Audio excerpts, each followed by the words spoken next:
नमस्कार, मैं हूं आपके साथ प्राची पाराशर और आप देख रहे हैं हाई अलर्ट। आज हाई अलर्ट में आपको दिखाने जा रहे हैं सुपरटेक पर सुप्रीम बुलडोजर, तो वहीं आपको दिखाएंगे वसूली वाला फर्जी दारोगा। इसके साथ ही देखिएगा पीएफ का खाता, करोड़ों का डाका। नोएडा में नियमों की धज्जियां उड़ाने वाले सुपरटेक बिल्डर पर सुप्रीम कोर्ट का चाबुक चला है।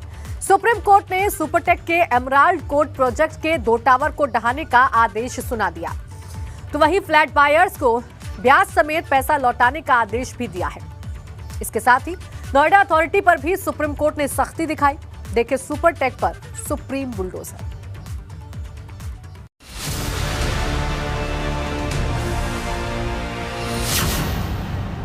सुपरटेक पर चला सुप्रीम चाबुक।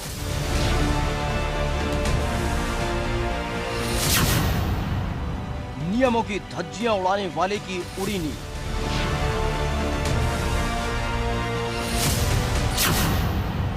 चालीस मंजिला ऊंची इमारत,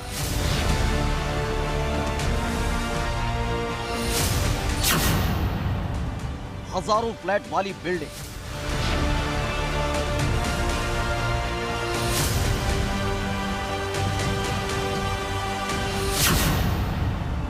सुपरटेक के टावर होंगे जमींदोज।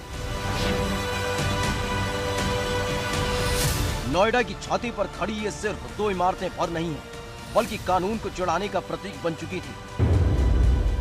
जहां एक बिल्डर लगातार कानून और नियमों की धज्जियां उड़ा रहा था, लेकिन अब उस पर चला है सुप्रीम चाबुक। दरअसल सुप्रीम कोर्ट ने जो आदेश जारी किया है, वो सुपरटेक के लिए किसी सदमे से कम नहीं है, और ये आदेश सुनाया गया है नोएडा एक्सप्रेस वे पर बने एमराल्ड कोर्ट प्रोजेक्ट को लेकर। सुप्रीम कोर्ट ने अपने आदेश में एमराल्ड कोर्ट प्रोजेक्ट के 2 टावर को अवैध करार दिया है। टावर 16 और 17 को अवैध करार दिया। दोनों टावर को ध्वस्त करने का आदेश जारी किया गया। 3 महीने में दोनों टावर गिराने का आदेश दिया गया। वहीं हाईकोर्ट के आदेश पर सुप्रीम कोर्ट ने मोहर लगा दी। आप देख सकते हैं मेरे पीछे, ये वही दोनों टावर हैं जिन्हें देश की सर्वोच्च न्यायालय ने अवैध घोषित किया है और नोएडा प्राधिकरण को निर्देश दिया है कि 3 माह के अंदर ये दोनों टावर ध्वस्त किए जाएं और ध्वस्तीकरण में जो भी खर्च आए उसकी वसूली बिल्डर से की जाए। यानी कुल मिला के ये कहा जा सकता है कि सुप्रीम कोर्ट ने जो फैसला दिया है वो कहीं ना कहीं बायर्स के हित में है और बायर्स इस फैसले को लेकर के काफी ज्यादा खुश हैं। दरअसल ये पूरा मामला 2014 में तब सुर्खियों में आया था, जब सुपरटेक के एमराल्ड कोर्ट प्रोजेक्ट के अवैध निर्माण की सुनवाई के दौरान इलाहाबाद कोर्ट ने सख्ती दिखाई थी और दोनों ही टावर्स को गिराने का आदेश दिया था। जिसके बाद ये मामला सुप्रीम कोर्ट पहुंचा और आखिरकार सुप्रीम कोर्ट ने भी एमराल्ड कोर्ट प्रोजेक्ट की कारगुजारी पर अपना हंटर चला दिया। एमराल्ड कोर्ट प्रोजेक्ट के 2 टावर गिराने का आदेश, फ्लैट मालिकों का पैसा ब्याज समेत लौटाने का आदेश, 12% सालाना ब्याज समेत पैसा लौटाने का आदेश। सुपरटेक के साथ नोएडा अथॉरिटी को लगाई फटकार। बिल्डर और अथॉरिटी मिलकर कर रहे गैर कानूनी काम। सुप्रीम कोर्ट ने अपने आदेश में से सुपरटेक को झटका नहीं दिया, बल्कि नोएडा अथॉरिटी की मनमानी को भी उजागर कर दिया। सुप्रीम कोर्ट के जज BY चंद्रचूड़ ने कहा कि ये मामला अथॉरिटी और डेवलपर की मिलीभगत का उदाहरण है। सीधे सीधे बिल्डिंग प्लान का उल्लंघन है। नोएडा अथॉरिटी ने लोगों से प्लान शेयर नहीं किया। इलाहाबाद हाईकोर्ट का टावरों को गिराने का फैसला बिल्कुल सही। हम लोग बहुत खुश हैं। बिल्कुल हम लोगों ने जैसा फैसला सोचा था वैसा ही आया है। हमारी जुडिशरी पे जो आस्था है वो बहुत बढ़ गई है और हम ये आशा करते हैं कि आपने जैसे शुरू में ही अपने कहा था कि इवेंचुअली हर आदमी ये सोचता है कोर्ट से हमें न्याय मिलेगा। हमें न्याय मिला है, हम लोग बहुत खुश हैं। आइए अब आपको बताते हैं कि इस आदेश का अब निवेशकों पर क्या असर होने वाला है। दरअसल दोनों टावर में करीब 1000 फ्लैट बनने थे। 32 फ्लोर का कंस्ट्रक्शन पूरा हो चुका था। 633 लोगों ने फ्लैट बुक कराए थे। 248 निवेशक पैसा अपना वापस ले चुके हैं, तो वहीं 133 ऐसे निवेशक थे जिन्हें दूसरे प्रोजेक्ट में शिफ्ट कर दिया गया था। एमराल्ड कोर्ट प्रोजेक्ट में इस वक्त 252 निवेशकों का पैसा बाकी है। फिलहाल सुप्रीम कोर्ट के इस आदेश ने सुपरटेक की नींद उड़ा दी है, क्योंकि एक तरफ नियमों की धज्जियां उड़ाकर खड़ी की गए उसके 2 टावर जमींदोज होंगे, तो वहीं निवेशकों को ब्याज समेत पैसा लौटाना होगा। इन दोनों टावरों के बीच में जो गैप होना चाहिए था वो बेहद कम था और जो एमराल्ड कोर्ट में रहने वाले लोग थे उनको ये आपत्ति थी कि कहीं ना कहीं उनके घर में जो हवा और धूप आनी थी वो इन टावरों के निर्माण से रुक गई है और इसीलिए उन्होंने कोर्ट का दरवाजा खटखटाया और आखिरकार वर्षों की जंग रंग लाई और आज उन्हें सर्वोच्च न्याय मिला है और यह न्याय बायर्स के लिए नजीर भी साबित होगी। नोएडा से वीडियो जर्नलिस्ट सुनील कुमार के साथ बलराम पांडे, एबीपी गंगा।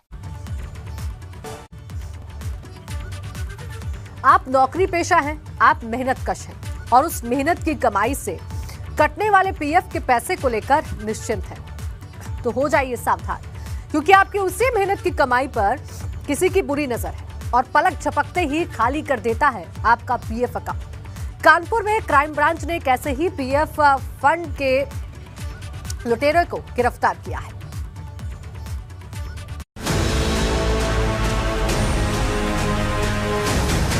बैंक खाते पर शातिर की बुरी नजर, पीएफ फंड वाला लुटेरा,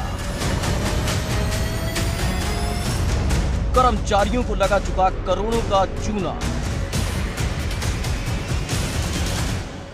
अगर आपको लगता है कि आपका पैसा पीएफ फंड में सुरक्षित है तो हो जाइए सावधान, क्योंकि आपके उस मेहनत की कमाई पर है किसी की बुरी नजर जो चाट जाता है आपकी कमाई। कानपुर में संविदा कर्मचारियों के पीएफ फंड से जुड़ी हुई शिकायत पुलिस को मिली थी कि उनके खाते को खाली कर दिया गया है। फौरी तौर पर यह टेक्निकल मामला लग रहा था, लेकिन जब क्राइम ब्रांच की टीम ने जांच शुरू की तो सामने आया पीएफ फंड वाला लुटेरा। क्राइम ब्रांच ने मामले की तफ्तीश शुरू की और फिर पुलिस के हाथ पहुंची उस लुटेरे की गिरेबाता जो आपकी कमाई को चट कर जाता था। मुकुल दुबे को पुलिस ने किया गिरफ्तार। आरोपी मुकुल दुबे का मोबाइल और लैपटॉप जब्त। 260 कर्मचारियों को लगा चुका है चूना। संविदा कर्मचारियों के उड़ा चुका है करोड़ों रुपए। एक कंप्लेंट हम लोग को प्राप्त हुई, उसके इन्वेस्टिगेशन में ये प्रकट हुआ कि एक व्यक्ति जिसको हमने अरेस्ट किया है, ये ईपीएफ जो विभाग है वहाँ पे संविदा पे काम कर रहा था आईटी डिपार्टमेंट में, और इसने वहाँ से बहुत सारे उपयोगकर्ताओं का, यूज़र्स का डेटा चोरी किया। उसके बाद में उनको इसने और इसके साथियों ने फ़ोन करके छला और उनसे वन टाइम पासवर्ड OTP ले लिया। इसके ज़रिए, मोटे तौर पे बता रहा हूँ, इसके ज़रिए इन्होंने काफ़ी सारा पैसा, करीब 260 लोगों का निकाला और उसको अन्य खातों में गायब कर दिया। ये गिरफ्तारी हुई है, इसमें और भी गिरफ्तारियां अभी निश्चित रूप से होंगी और हमारा प्रयास है कि जिन लोगों का पैसा, मेहनत की कमाई का पैसा गया है, वो वापस उनके खातों में आए। पुलिस ने मुकुल दुबे नाम के शातिर को गिरफ्तार कर लिया है और पूछताछ में सामने आई है पूरी मॉडस ऑपरेंडी, जिसमें पता चला है कि मुकुल ने लोगों के फर्जी खाते खुलवाए, मोबाइल नंबर और डिटेल के आधार पर खुलवाए खाते, बैंक खातों का एक्सेस अपने पास रखा, बैंक खातों और जरूरी डिटेल के आधार पर धोखाधड़ी की, कर्मचारियों के पीएफ के पैसों पर डाल दिया डाका। फिलहाल पुलिस मुकुल दुबे के फोन और लैपटॉप को खंगाल रही है और ये पता कर रही है कि आखिर अब तक कितने लोगों को वो चूना लगा चुका है और साथ ही उसके गैंग में कौन कौन शामिल है। आधा दर्जन बैंक खाते खोलकर जीवन भर की पूंजी को डकार लिया गया। क्राइम ब्रांच ने शातिर को पकड़ तो लिया है, लेकिन अभी भी कई सारे सवाल ऐसे बाकी हैं जिसमें खुलासा होगा कि कैसे यह पूरा रैकेट काम कर रहा है और इस रैकेट में कौन कौन लोग शामिल हैं। कानपुर से कैमरामैन पंकज निगम के साथ रतीश त्रिवेदी, एबीपी गंगा। ब्रेक के बाद स्वागत है आपका। गोंडा में जमीनी विवाद में जब दो पक्ष आमने सामने आए तो देखते ही देखते विवाद खूनी संघर्ष में तब्दील हो गया। जमकर चलने लगे लाठी डंडे। देखिए गोंडा का खूनी कदम।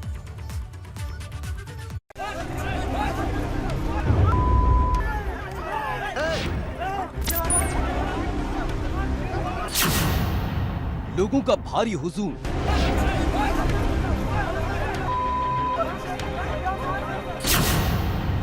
हाथों में लाठी डंडे,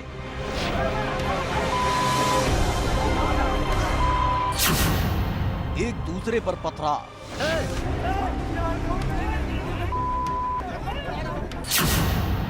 बुजुर्ग पर फावड़े से वार, रोंगटे खड़े कर देने वाली ये घटना गोंडा की है। जहां जमीनी विवाद में दो पक्ष पहले आमने सामने आए और फिर विवाद खूनी संघर्ष में तब्दील हो गया। वीडियो देहात कोतवाली के बेलवा नोहर गांव का बताया जा रहा है, जहां निर्माणाधीन मकान को लेकर दो पक्ष आमने सामने आ गए और फिर पहले जमकर चले लात घूंसे और डंडे।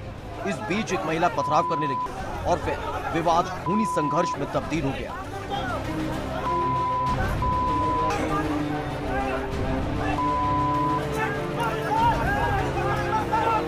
इस बीच एक पक्ष ने दूसरे पक्ष के बुजुर्ग को घेर लिया और फिर जमकर फावड़े से कई वार उस पर किए। इस दौरान हड़कंप मच गया, लेकिन मानो वो एक दूसरे के खून के प्यासे हो चुके थे।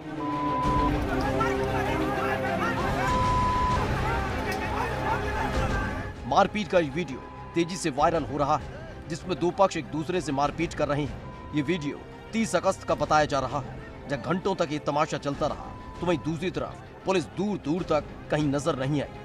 फिलहाल वीडियो वायरल होने के बाद पुलिस ने 3 लोगों को हिरासत में ले लिया, तो वहीं इस मारपीट में शामिल और भी लोगों की तलाश की जा रही है। रामदेव पुत्र माता प्रसाद निवासी ग्राम बेलवा नोहर थाना कोतवाली देहात द्वारा यह लिखित सूचना दी गई कि बेलवा नोहर में अरविंद कुमार पांडे के बगल में हमारी ज़मीन है, जिसे अरविंद कुमार पांडे द्वारा हड़पने के उद्देश्य से दबाव बनाया जा रहा था। मेरे द्वारा ज़मीन देने से मना किया गया, तो इस पर अरविंद कुमार, श्रीनिवास, आदित्य, शुभम, राजेंद्र, बद्री विशाल कुल 7 लोगों द्वारा गाली गलौज करते हुए मारपीट की गई। इस सूचना पर थाना कोतवाली देहात में अभियोग पंजीकृत करते हुए 3 लोगों को हिरासत में लिया गया है। अन्य वैधानिक कार्रवाई की जा रही है। जिस तरह से मामूली विवाद मारपीट में तब्दील हुआ और देखते ही देखते दो पक्ष एक दूसरे के खून के प्यासे हो गए, इस वीडियो को देखने के बाद किसी के भी रोंगटे खड़े हो जाएंगे। फिलहाल पुलिस को तलाश है इस वीडियो में मारपीट कर रहे उन लोगों की, जिन्होंने जमीन के टुकड़े के लिए एक दूसरे पर जानलेवा हमला किया था। एबीपी गंगा के लिए गोंडा से कृष्णा की रिपोर्ट।